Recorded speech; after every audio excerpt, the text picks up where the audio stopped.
اس امید کے ساتھ کہ آپ آج بھی بالکل ٹھیک ٹھاک ہیں، خیریت سے ہیں۔ ایک اور روزہ اور عشرہ رحمت مکمل ہونے کو ہے اور ایک روزہ اور مکمل ہونے کو ہے۔ آپ ہمارے ساتھ ہیں خیر رمضان کے ساتھ۔ میں ہوں عمران حسن اور میں ہوں ارملہ حسن۔ خیر رمضان ٹرانسمیشن کا آپ حصہ بنتے ہیں روز، اور ہم کوشش کرتے ہیں کہ اس رمضان ٹرانسمیشن میں ہم آپ کو ہر طرح کے پہلوؤں کے حوالے سے بتاتے رہیں، اور جس میں ہمارے پاس ریلیجس پوائنٹ آف ویو سے بھی ہمارے ساتھ مولانا ہمیں جوائن کرتے ہیں، پھر ہم سائیکالوجی کو بھی ڈسکس کرتے ہیں۔ سو امید کرتے ہیں کہ آپ کا رمضان مبارک بہت اچھا گزرے، اور آج کے پروگرام میں ہم جس ہستی پاک کا ذکر کرنے والے ہیں، ان کی جس کی ہم سعادت حاصل کریں گے، وہ ہستی پاک ہیں جو رسول اکرم صلی اللہ علیہ وآلہ وسلم کی ساتھی تھیں، جو پیکر وفا تھیں، اور ساتھ ساتھ محسن مصطفیٰ صلی اللہ علیہ وآلہ وسلم کی غمسات تھی، اور ساتھ ساتھ اگر ہم بات کریں پیکر اثار و عظمت اور عظیمت تھی، محافظہ ناموس رسول صلی اللہ علیہ وآلہ وسلم، محافظہ ناموس رسالت صلی اللہ علیہ وآلہ وسلم۔ یہ وہ ہستی ہیں جن کے وصال پاک کا نبی کریم صلی اللہ علیہ وآلہ وسلم کے قلب اطہر پر اتنا غم تھا کہ پورے برس کو عام الحزن یعنی کہ غم کا سال قرار دے دیا۔ اور ہم آج کے پروگرام میں اسی حوالے سے بات کریں گے۔ ہم بات کریں گے ام المومنین اما سیدہ خدیجہ الکبریٰ سلام اللہ علیہا کی ہستی پاک کے بارے میں، ان کے اوصاف کی بات کریں گے، ان کی نبی کریم صلی اللہ علیہ وآلہ وسلم کی زندگی میں موجودگی، ان کی رہنمائی، ان کا ساتھ، اور پھر اس کے اسلام کے اوپر اثرات، چونکہ اگر ہم کہیں کہ وہ خاتون جس کا اسلام کے اوپر احسان ہے، مذہب اسلام کے اوپر نبی کریم صلی اللہ علیہ وآلہ وسلم کے ساتھ ایسے رہیں کہ جس طرح ایک ساتھی کا حق ہوتا ہے، اور پھر انہی کے ذریعے نبی کریم صلی اللہ علیہ وآلہ وسلم کو اللہ رب العزت نے جب نبوت بخشی تو اس کے بعد یہ سلسلہ چلا، تو یہ ساتھ کتنا اہم تھا اسلام کے قائم رہنے کے لیے، اسی پہ ہم بات کریں گے۔ بڑی اہم موضوع اور بڑی ہمارے لیے باسعادت بات ہے کہ ہم اس ذکر خیر کو اور ذکر پاک کو کریں گے، لیکن اس سے پہلے کہ ہم آگے بڑھیں اپنے مہمانوں کا تعارف کراتے ہیں۔ عمومی طور پہ مولانا عمران بشیر صاحب ہمارے ساتھ اسٹوڈیوز میں ہوتے ہیں، لیکن آج ذرا کچھ مختلف ٹریٹمنٹ ہے۔ اس سے پہلے کہ ان کی جانب جائے، وقار ملک صاحب ہمارے ساتھ موجود ہیں۔ وقار بھائی تھینک یو، بہت شکریہ ہمیں جوائن کرنے کے لیے۔ ہنا نیازی ہمارے ساتھ موجود ہیں، ان کا بھی اپنا سیگمنٹ ہے، اس جانب بھی جائیں گے، لیکن آج جو مولانا عمران بشیر صاحب ہیں ان کو ہم نے آج ایک مختلف جگہ پر ہم نے سوچا کہ ان کی خدمات حاصل کی جائیں، اور چونکہ ہمارا جو مذہب ہے وہ انسانیت کا مذہب ہے، وہ بنیادی طور پر جب ہم حقوق کی بات کرتے ہیں تو سب سے پہلے اسلام اس بات کی ترغیب دیتا ہے کہ آپ کا فرض بنتا ہے کہ آپ اپنے والدین کی جانب اور اپنے خاندان کی جانب جو نرمی کا رویہ ہے، جو خیر کا رویہ ہے، وہ اختیار کریں۔ مغرب میں ایسا ہوتا ہے کہ ہم اپنے والدین کو اپنے گھروں میں نہیں رکھتے، ایسے سیف ہاؤسز میں چھوڑ دیتے ہیں، اولڈ ایج ہاؤسز میں چھوڑ دیتے ہیں، جہاں پہ پتہ نہیں ان کی اس طریقے سے احتیاط یا حفاظت کی جاتی ہے نہیں کی جاتی۔ اور اب بدقسمتی کی بات ہے ارملہ حسن کہ یہاں پہ بھی ایسا رویہ پر چڑھ رہا ہے، اور ایسے ہی اولڈ ایج ہاؤسز ہمارے یہاں بھی بننا شروع ہو گئے ہیں۔ کل ہم نے آپ کو غالباً پرسوں فاؤنٹین ہاؤس کے بارے میں بتایا تھا، اور آج جو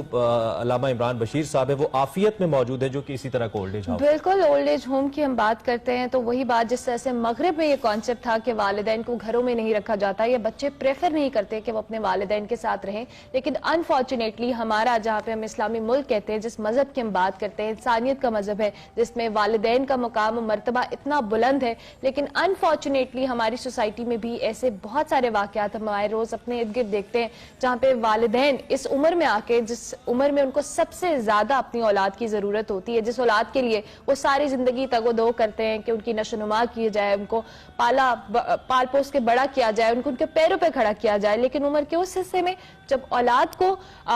ساتھ دینا چاہیے ماں باپ کا، وہ ان کو ان اولڈ ایج ہومز پہ بھیج دیتی ہیں۔ اور انفارچونیٹلی ہم اتنے بدقسمت لوگ ہیں کہ ہمیں لگتا ہی، ہمیں پتہ ہی نہیں ہے، ہمیں احساس ہی نہیں ہے کہ یہ جو ہماری زندگی میں ماں باپ کی رحمت ہے یا ان کی دعاؤں سے آج ہم جہاں پہ اس قابل ہوئے ہیں کہ ہم ان کے آگے سر اٹھا کے کھڑے ہوتے ہیں، لیکن ہم انہی ماں باپ کے ساتھ اتنا برا سلوک کرتے ہیں۔ اولڈ ایج ہومز کے حوالے سے چونکہ آج ہم اسی پہ بات کریں گے، ہمارے ساتھ مولانا عمران بشیر صاحب عافیت اولڈ ایج موجود ہیں۔ مولانا صاحب، آج آپ نے،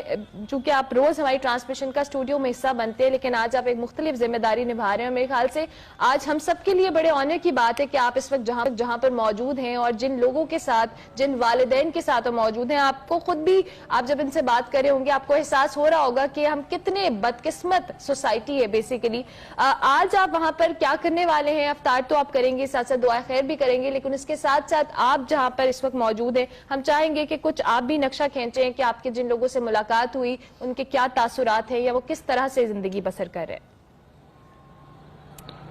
بسم اللہ الرحمن الرحیم۔ میری بڑی خوش قسمتی، اور اگر میں یوں کہوں کہ میری زندگی کے خوبصورت لمحات میں سے ایک لمحہ آج کا بھی ہے، کیونکہ اللہ تعالیٰ پہلے بھی اس سے ایسی جگہوں پہ جانے کی سعادت عطا فرماتے رہتے ہیں، یہ وہ ادارے ہیں کہ جن کے متعلق اللہ کے محبوب صلی اللہ علیہ وسلم رب کی طرف سے نام نقل کرتے ہیں، انا عند منکسرۃ القلوب، جہاں دل ٹوٹ جاتے ہیں وہاں اللہ کا بصیرہ، اللہ کا قیام، اللہ کی رحمتیں، اللہ کی برکتیں، اللہ ان چیزوں سے پاک ہیں، لیکن اللہ کی وہاں خصوصی رحمتیں اترنا شروع ہو جاتی ہیں۔ تو میری یہ خوش قسمتی کہ آج عافیت اولڈ ایج ہوم والوں نے ہمیں حکم دیا کہ یہاں ہم آ کر ان لوگوں کی دعائیں لے سکیں، ان کی خدمت کر سکیں اور ان کی ترجمانی کرتے ہوئے لوگوں تک کچھ پیغام پہنچا سکیں۔ اور یہاں پر خالی یہ ایک شعبہ نہیں، یہاں جو ذہنی طور پر بیچارے لوگ ڈسٹرب ہو کر آتے ہیں ان کا الگ شعبہ ہے، خواتین کے لیے الگ اس طرف شعبہ ہے، اور ایسے ہی خواتین جن کا کوئی سہارا نہیں ان کو کڑھائی، سلائی، مختلف شعبہ جات زندگی کے سکھلانے کی الگ شعبہ ہے۔ انشاءاللہ رمضان میں ہماری کوشش ہوگی کہ ہم جیسے آج ہماری ساری ٹیم نے ہمت کی اور ساری ٹیم یہاں پر موجود ہے، اور اولڈ ایج ہوم والوں کو اللہ بہت بہت جزائے خیر عطا فرمائے کہ انہوں نے آج ہمیں خدمت کا اور دعائیں لینے کا موقع دیا۔ مولانا جی ایک جانب تو یہ یقینی طور پہ خوش قسمتی ہے کہ ان لوگوں کے ساتھ اللہ نے ہمیں توفیق دی ہے کہ آپ بھی یہ لمحات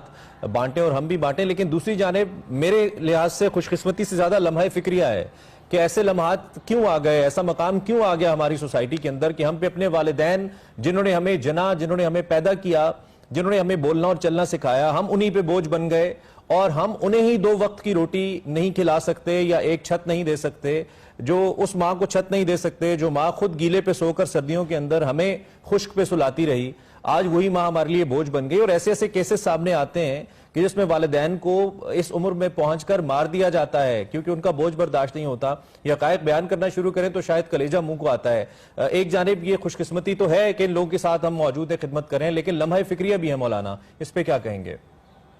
جی دیکھیے، لمحہ فکریہ خوش قسمتی اگر اتنی ہے تو لمحہ فکریہ وہ پہاڑوں سے بڑھ کر ہے۔ اس کی وجہ یہ ہے کہ آقا کریم صلی اللہ علیہ وآلہ وسلم نے اسی رمضان المبارک کے اعتبار سے فرمایا، جس نے رمضان کا مہینہ پایا اور اپنی بخشش نہ کروا سکا تو جبریل آ کے درخواست کر رہے ہیں اور امام الانبیاء اس پہ مہر لگا رہے ہیں کہ وہ تباہی اور بربادی کا مستحق ہے۔ اس کے ساتھ ہی یہ کہا کہ جس نے اپنے والدین کو پایا یا والدین میں سے کسی ایک کو خدمت کا موقع ملا اور ان کی خدمت کر کے جنت اپنے لیے واجب نہ کروا سکا تو جبریل اللہ کی طرف سے یہ آرڈر لے کے آ رہے ہیں کہ یا رسول اللہ، آپ میں جو بد دعا دے رہا ہوں آپ نے اس پر آمین کی مہر لگانی ہے کہ وہ بھی تباہ و برباد ہو جائے۔ اس پہ مجھے عمران بھائی آپ کی برکت سے ایک واقعہ یاد آ گیا۔ نبی کریم صلی اللہ علیہ وآلہ وسلم کے پاس ایک صحابی آئے اور آ کے درخواست کی، یا رسول اللہ صلی اللہ علیہ وآلہ وسلم، میرا والد میری اجازت کے بغیر میرے مال کو خرچ کر دیتا ہے۔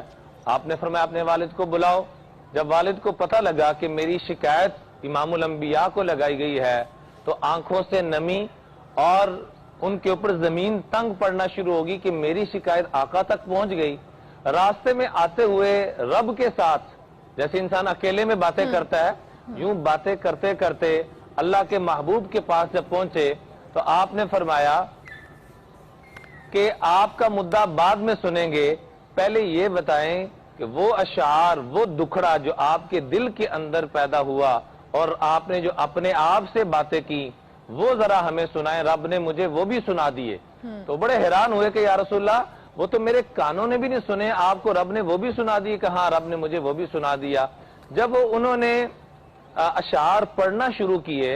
تو روایات کے اندر آتا ہے کہ امام الانبیاء کی آنکھوں میں ایسے آنسو جاری تھے جیسے موسلا دار بارش ہوتی ہے اور چہرے کا رنگ بدل گیا۔ وہ اشعار میں پیش کرنا چاہوں گا۔ فرمایا غزوتک مولودا ومنتک یافعا تعل بما اجنی علیک وتنہل اذا لیلۃ ضافتک بالسقم لم ابت لسقمک الا ساہرا اتململ کانی انا المطروق دونک بالذی طرقت به دونی فعینی تحمل تخاف الردا نفسی علیک وانہا لتعلم ان الموت وقت مؤجل فلما بلغت السن والغایت التي الیہا مدى ما كنت فیک اؤمل جعلت جزائی غلظة وفزازة کأنک انت المنعم المتفضل. یہ اشعار جب پڑھے اس کا مفہوم یہ ہے کہ اے میرے بچے، اے میرے بیٹے، ایک وہ وقت تھا کہ میں خود بھوکا سوتا تھا، تجھے کھلایا کرتا تھا، خود گیلی جگہ پہ سوتا تھا، تجھے خشک جگہ پہ سلایا کرتا تھا. اے میرے بچے، جب تجھے کبھی بیماری آ جاتی، جب تجھے کبھی بخار آ جاتا، باوجود اس کے کہ مجھے یقین ہے کہ موت کا وقت مقرر ہے. مولانا یہ لیکن ایسی رب کعبہ لائنز کی ہیں، قسم، آپ کو قطع کلامی کی معذرت، ایسی لائنز ہیں کہ دل کو چھوتی بھی ہیں، اور یقین مانیے ہم سوچ رہے ہیں کہ کوئی ایسا سوچ بھی کیسے سکتا ہے کہ اپنے والدین کو ایسی جگہوں پہ چھوڑ دے، کوئی ایسا سوچ بھی کیسے سکتا ہے. خیر، اس کی جانب دوبارہ آئیں گے، ہم چاہیں گے کہ آپ اندر بھی جائیں، لیکن اس سے پہلے چونکہ ہم بی بی خدیجۃ الکبریٰ رضی اللہ تعالیٰ عنہ کے حوالے سے، اماں خدیجۃ الکبریٰ رضی اللہ تعالیٰ عنہ، ان کی شخصیت کے حوالے سے آج ان کا دن بھی ہے، تو ہم چاہتے ہیں کہ ذرا آپ ان کے کچھ اوصاف ہمیں ضرور بتائیے، کچھ فضائل ہمیں ضرور بتائیے، اور پھر اس کے بعد ہم چاہیں گے کہ آپ ہمیں اندر کا احوال بھی دکھائیں. تو کچھ موضوع کے حوالے سے ذرا بی بی خدیجۃ الکبریٰ رضی اللہ تعالیٰ عنہ سلام اللہ علیہا، ان کے حوالے سے کچھ ضرور اظہار خیال کیجیے گا. میں صرف وہ جو بات کر رہا تھا اس کا ایک جملہ صرف عرض کرنا چاہوں گا